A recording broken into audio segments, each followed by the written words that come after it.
Hello everyone, I'm Dr. Abhijit Taire, Senior Consultant and Orthopedic Surgeon, Greater Kailash One, New Delhi। आइए आज हम जानते हैं rehabilitation क्या होता है मेनिस्कस रिपेयर के बाद। अब जब मेनिस्कस टेयर आता है तो मेनिस्कस टेयर दो तरीके से ठीक किया जा सकता है, एक है रिपेयर या फिर रिमूव को ही पार्शियल मेनिसेक्टमी बोलते हैं।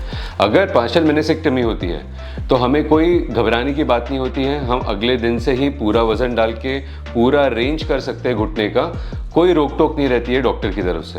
पर अगर हम रिपेयर करते हैं तो ये आपको समझना ज़रूरी है, कोई भी चीज़ अगर रिपेयर हो रही है हमें उसे रेस्ट देना है, हमें उसे प्रोटेक्ट करना है। अब मेनिस्कस रिपेयर में सबसे इंपॉर्टेंट होता है नी रेंज। अगर हम मेनिस्कस रिपेयर करते हैं हम घुटने को 90 डिग्रीज से ज़्यादा नहीं मोड़ सकते हैं।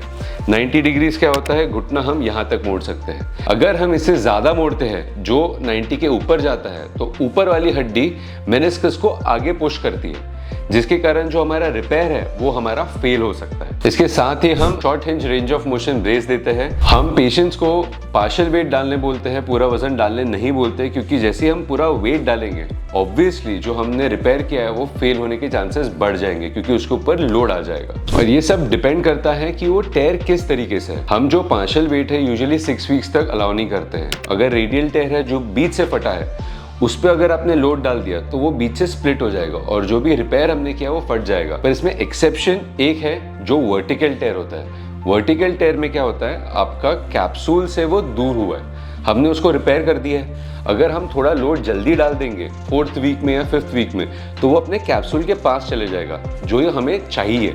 तो इन केसेस में हम थोड़ा जल्दी वेट डालना अलाउ कर देते हैं। और इसे सपोर्ट करने के लिए, जो पार्शियल वेट को सपोर्ट करने के लिए हमें पेशेंट को वॉकर या फिर क्रचेस शुरू करवाना पड़ता है। और रिपेयर के केसेस में जो भी हाई इम्पैक्ट एक्टिविटी है जैसे कि फुटबॉल, क्रिकेट या फिर जहां आपको रन करना है, ये हम 6 मंथ्स तक यूजुअली अलाउ नहीं करते हैं, क्योंकि ये लोड डाल सकता है और हमारे रिपेयर को थोड़ी दिक्कत आ सकती है। मेनिस्कस रिपेयर के बाद यूजुअली रिकवरी के लिए 6 हफ्ते से लेकर 3 महीने लग जाते हैं, जिसमें हमें पेशेंट को स्टेबलाइज करने के लिए ब्रेस देना पड़ता है, वॉकर देना पड़ता है, कुछ एक्सरसाइजेस स्टार्ट करने पड़ते हैं, स्पेशली जब हमारा घुटना लॉक हो जाता है जो स्ट्रेट नहीं हो पाता है। इन केसेस में हम इस तरीके से एक्सरसाइजेस सिखाते हैं कि घुटना पूरा सीधा हो जाए। इन केसेस में हमको कभी कभी पेन किलर थोड़े लंबे टाइम तक देना पड़ता है एंड आइस फॉर्मेटेशन, जिससे सूजन कम हो जाए, ये हमको करते रहना पड़ता है। अगर आपको ये वीडियो पसंद आई तो लाइक करें, सब्सक्राइब करें और शेयर करिए अपने स्पोर्ट्स एंथुसियास्ट फ्रेंड्स के साथ या फिर फैमिली के साथ, और नोटिफिकेशन बेल आइकन ऑन कर दीजिए, आपको अपडेट्स आते रहेंगे।